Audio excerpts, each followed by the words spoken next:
Evening everyone, hope everyone's doing alright. Sunday, 2nd of March, where did February go? Yeah, it was my birthday last month, so I picked up a couple of bits. Friends gave me some vouchers, so I bought some stuff from Amazon America and yeah, treated myself to a couple of bits as well. So I'm going to start off with me birthday bits that I picked up. First off, got Face Off on 4K, guilty pleasure for me. I'm a John Woo fan, and I know it's not the greatest of films, but it's just proper cheese. Unfortunately, Amazon America shipped it in a bag, paper bag, no padding, I'm just going to tell you. And yeah, took a big chunk out the middle there. So I'll just have to find a 4K box. No point to cry about it, you know. I'm not that sort of person just to whine about. You know, it is what it is.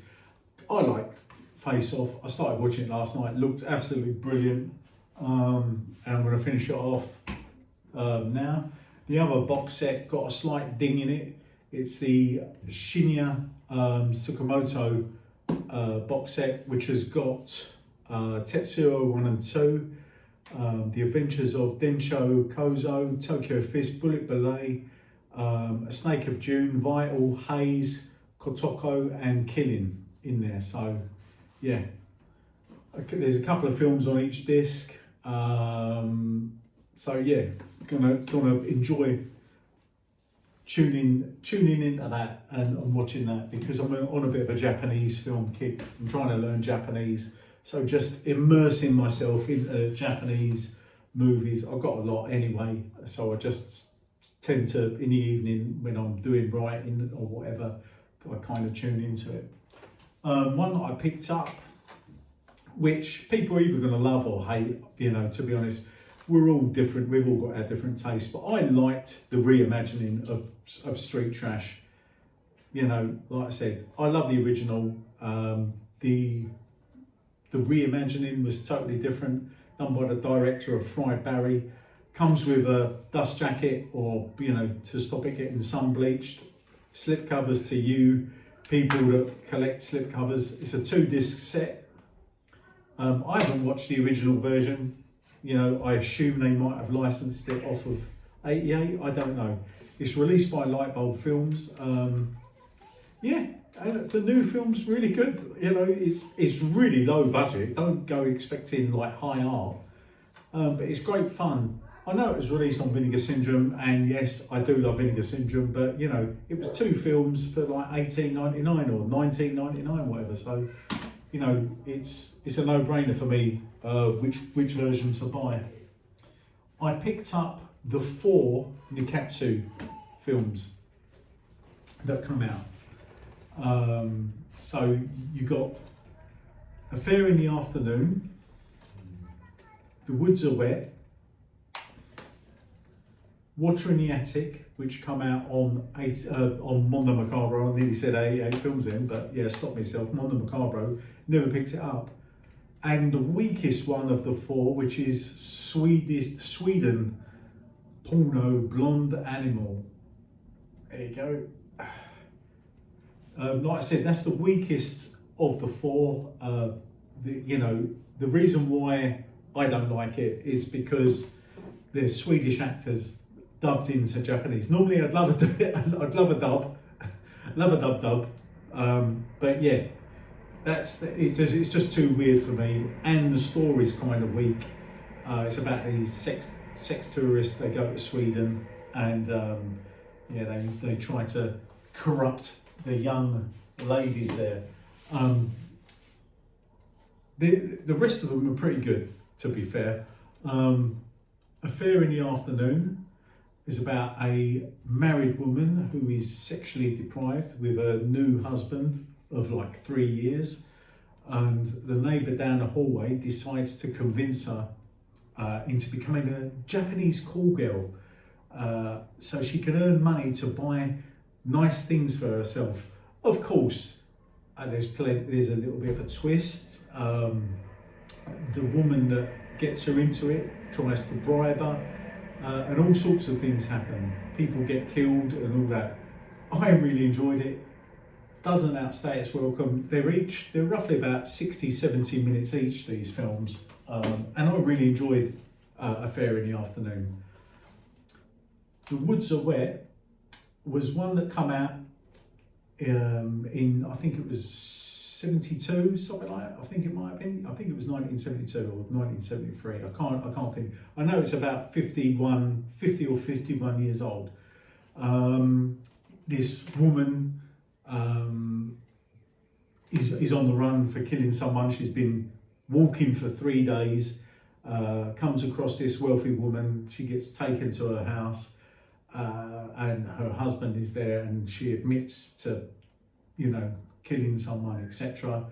And yeah, these two people are sexual deviants, and they, again, bribe her into seems to be a theme throughout these films.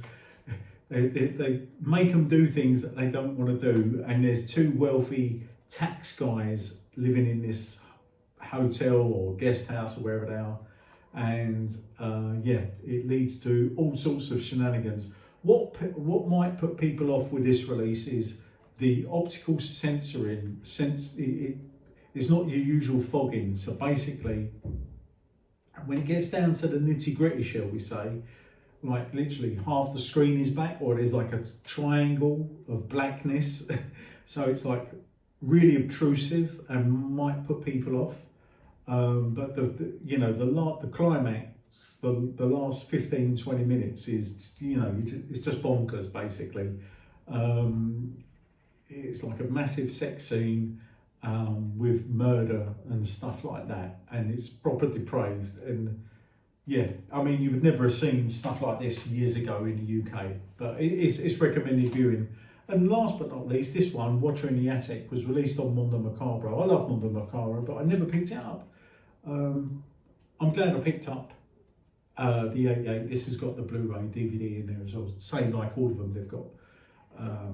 It's about this guy that peeps at this wealthy woman getting up to all sorts of antics in the afternoon, and with like a guy that is like a mime, and he puts like clown makeup on, and there's all sorts of things going on. This guy decides to poison someone for it. He's a right shifty little character, but really enjoyed that, and all good fun. And they've got other Nikkatsu stuff along the way. That's the Swedish one. They only done 4 of those films. Nikkatsu actually made 4. I don't think they done well in Japan. They only done 4 of the Swedish ones. So yeah, I can see why, because they were pretty weak compared to the usual Nikkatsu and sex and violence stuff. Anyway, last but not least is Graveyards of Honor. You get 2 different versions here. You get the 1970s version, and then you get Takashi Miike's reimagining of the classic, based on a real-life gangster called, what's his name? Rikio Ishuri, I think his name is. I haven't got my glasses, so I can't read the back of them. But yeah, 2 wildly different films. That's the Takashi Miike one. I've changed the covers around because I don't like the cartoon artwork, and that's the original 1970s one. So yeah, 2 wildly different films. That one's set in the original time period, whereas the Miike one goes for more of a modern setting. I watched them back to back, so you kind of see where Miike changed the story. The characters pretty much remain the same, the main character. 2 wildly different films, but I really enjoyed it. Glad I got a box set. I thought this had disappeared. I just, I see it in the wild, and it was pretty cheap, so yeah, I picked it up. So that's the Graveyards of Honor.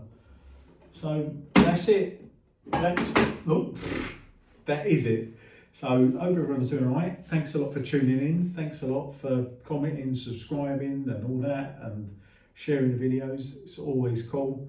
And I'm gonna do a little. I've got a plan to do a bit of a different video. Hopefully, I'm gonna get back on track doing the stuff, because it's, you know, it seems to be I'm leaving this 8-day window of, you know, between videos. I need to get up, doing some during the week as well. So yeah, I will see you next time. Have a good week, good rest of your weekend. And yeah, I'm just glad it's sunny out here today in the UK. So have a good day, yeah? Take care, and I'll speak to you soon.